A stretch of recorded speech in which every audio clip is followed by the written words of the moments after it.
I saw one in here that I like.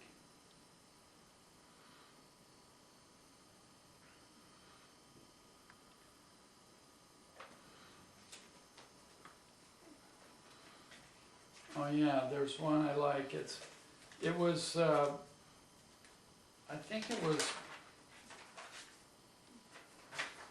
it goes, I actually typed it, but it looks to me, like the very end of it, I only have, you know how when you type them and they,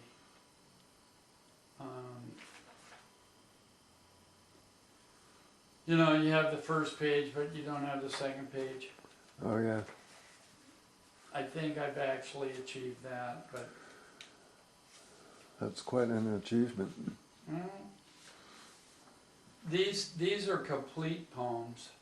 This one is about the archive and research facility, you know, that I mentioned, the activities during the Yeah. 90s. That we're doing the books and everything. Yes, yes. Right. Back behind the house, running au naturel with the animals, he raced from one side of the yard to the other, bucking bales of alfalfa, licking salt licks. We were the envy of Richmond. The dog I saw by the side of the road pants. Look closer, he has two tongues. He broke down. The sewer, the abuse he had withstood in begging to microwave my papers, or pay for a dryer load at the laundromat. She comes and comes, splayed against the man's chest, and her, far away, I gone. And then this is one that's called Song for Mary. In these troubled times, this corrupt age, you each grip your neighbor, income producing units. Debasement. Can you say water is bad because it flows downhill? It's arts and sciences, both together, not apart. The back row scream God damn at the top of your lungs with Ted. I think Ted might be the Unabomber. Might be who? The Unabomber, because this is when this fellow Gerald Burns lived here. And see, licking salt licks, that could refer to the person that published his stuff. Their publishing house, I think, was called Salt Lick. Somebody from Texas. I think they were from Texas. He was from Texas.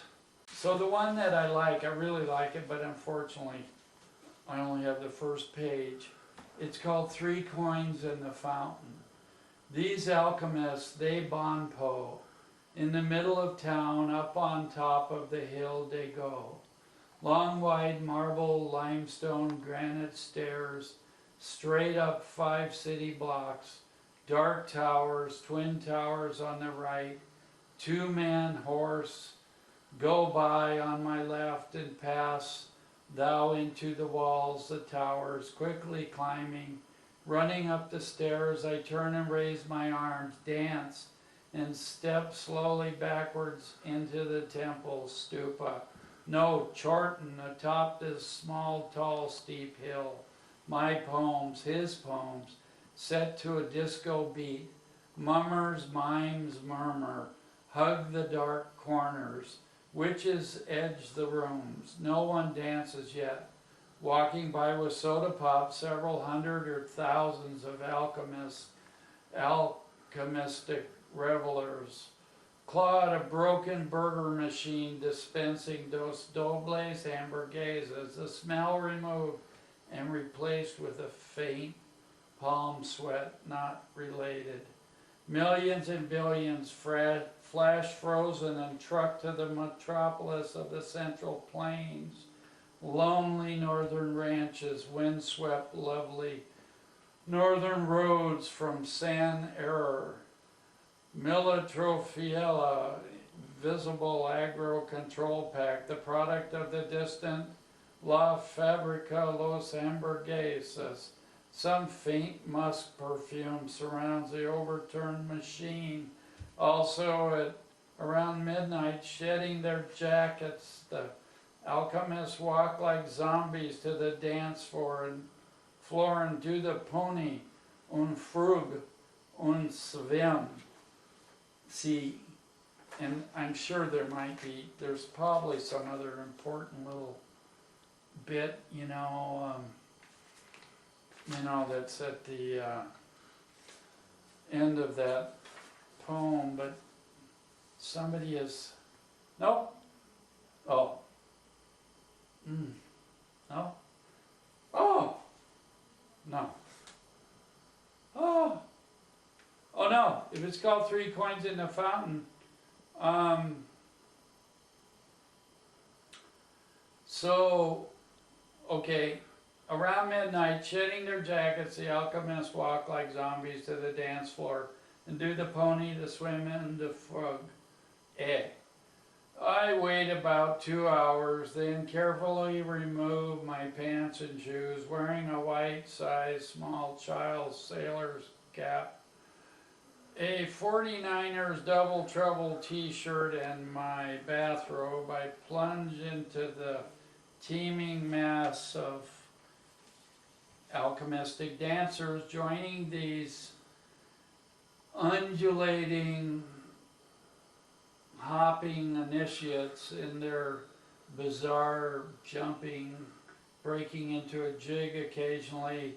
As I made my way to the door in the cool night air, stare the city above, the lights below, Romanesque church and plaza, her moonlit fountain splash. I throw 3 coins and long to climb the stairs again and again. So that's where that was actually the ending that got cut off. So luckily I had the original there. Well, I'm gonna pause a moment. Kismet? That you had the second part? Right, and it was handwritten because, the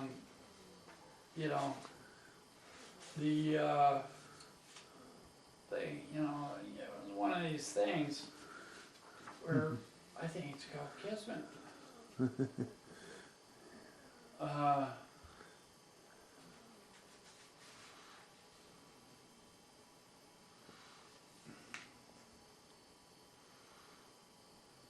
Well, this one is called Formal Affair. John Bull's heavy neck and hammer, the boot stood. I went to the big reception. Free chocolate cake. I left my shoes in a side room with my own cake that I had brought to the affair. At the end of the reception, my shoes were gone. The place appeared to be cleaned up, everything put away. Spoke to a guy in the outer area having a smoke. He had a key. Went in through the basement. A tall young man with dirty blonde brown hair was walking up and down the sun-filled lower rooms. I had seen him from above previously. A similar person, a woman, was watering large sandy-colored planters. As it was in the beginning, now and forever, free meals for the elderly. The guy who let me in was getting ready to go on a trip. I believe he worked there. He had a key. This has happened to me before. Then this one, I don't quite understand, but it says the Poetry Club. Says the caller on the radio said that the police should have to read poetry. She suggested good poetry. Forced poetry. Most of the audience in uniform, overtime scandals, plainclothes cops, internal affairs division, there to take names. Enforce compliance, a whole new class of crime, poetry laws. Incidents of police civilian shootings and beatings up sharply. Routine traffic stop. Somehow they found out he was a poet, specifically a post-language poet. 4 squad cars, 6 cops, clubs rise and fall. He gripped his club like a baseball bat. Mm-hmm.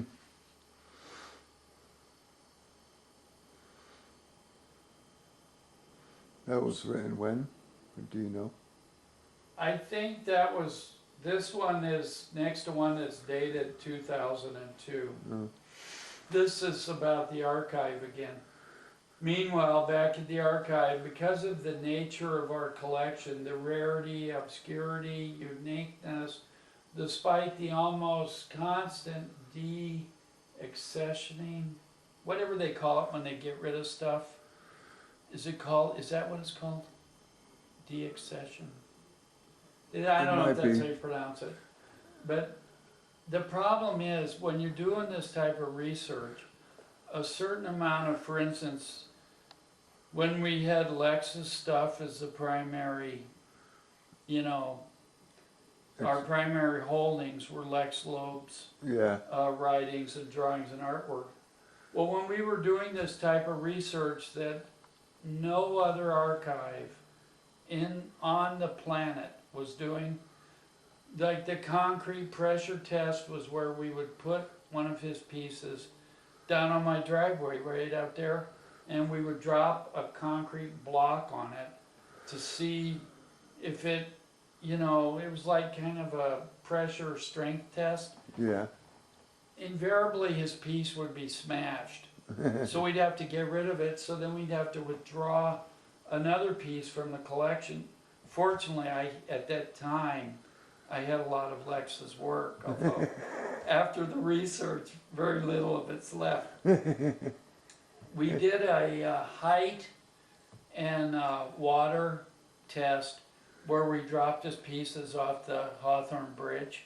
Oh yeah. And because we didn't have enough money to have a retrieval boat, Right. a lot of those pieces were lost too. So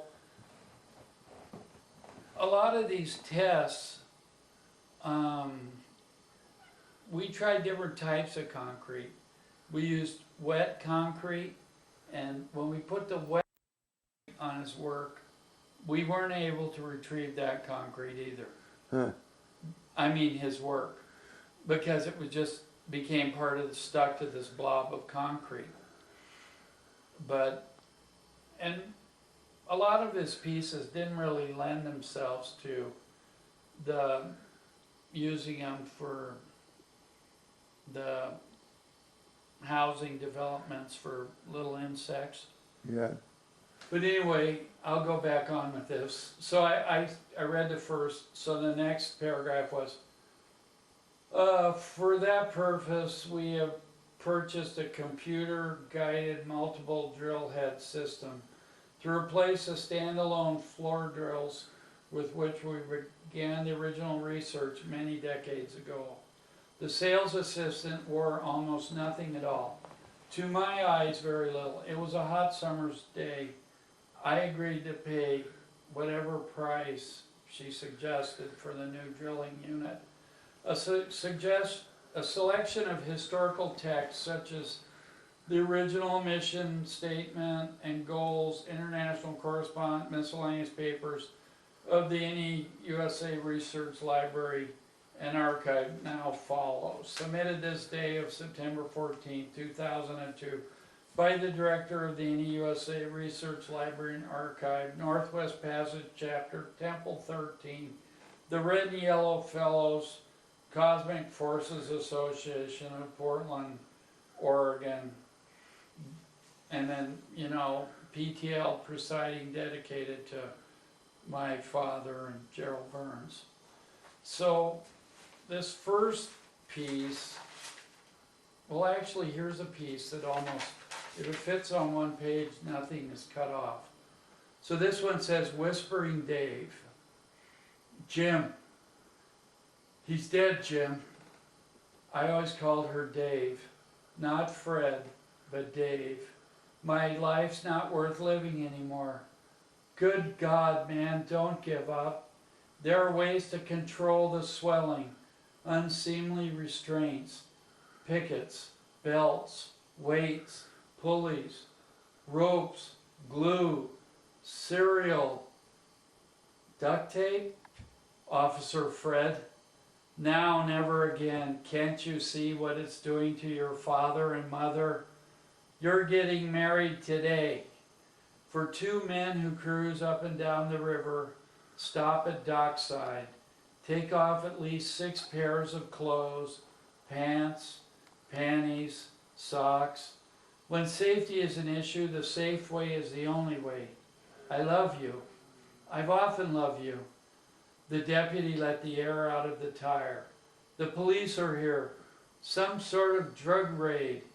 I'll call you back when they go. Dockside has high banks. Bricks, trailing vines, sheep on the rise. The police are better than a high colonic. He walked to where I'd hid my stash in the woods. He yelled, "In the cabin!" We found it. I'd hung nettles to dry for hair rinse. The Fed told Fred to put the nettles back. The deputy had put them in the trunk of his police cruiser. The ATF or DEF man yelled at him like he was a dog. He shouted, "Fred Nettleback!" I was scared but felt embarrassed for him. He was the one who could have busted me. He didn't say anything, just drove off, left me stuck on Milner's farm with a flat tire. The police have tapped my phone. Well, at least someone's listening. Is that so bad? I wanted to kill that man. That's why I pulled the trigger. He had to die. Yeah, right, Fred. Baby, don't say it. It's not true. He left you no choice. It was either him or me or you or him or me or you. Dave whispered. Hence the nickname, Whispering Dave. So, you know, that's not really what I'd call a new one. That's what I'd call a little bit of an older one. Yeah. But some of them could be new ones. Well, this one doesn't seem to have a title.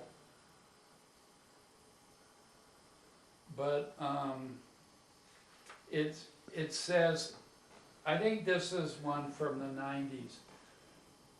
It once again has as a character in this piece, Bumstead. Mm. Bumstead I've often thought of as my assistant. Oh, okay. Bloody hell, you say, Bumstead. Ripped to shreds by rabid foxes. Why, it was just moments ago, so shining in the golden morn, they rode off hallooing. Hallooing? Hallooing? What is it where they go ta-ta? Tally-ho? You know, it's a fox hunt. Yeah. Ta-ta, says I. Best of luck, old ducks.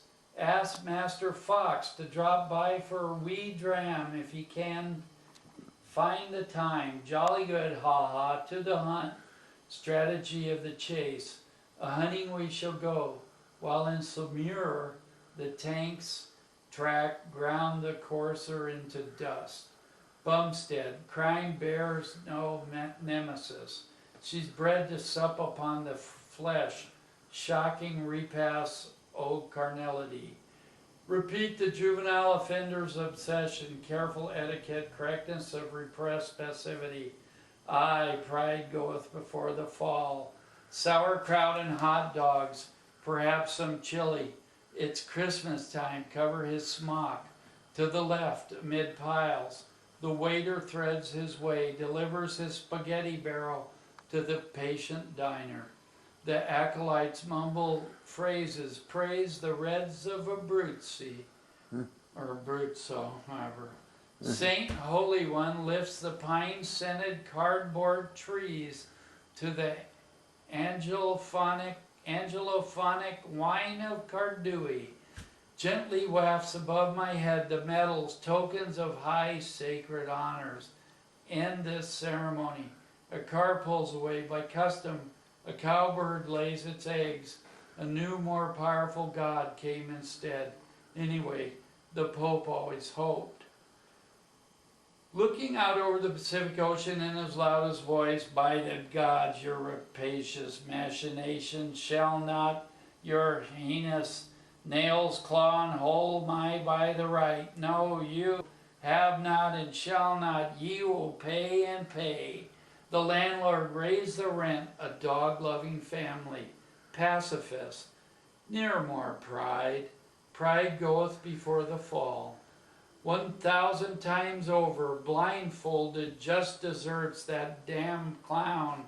Eventual punishment for all transgressions. What now, sire? Darrell recorded the day after he died.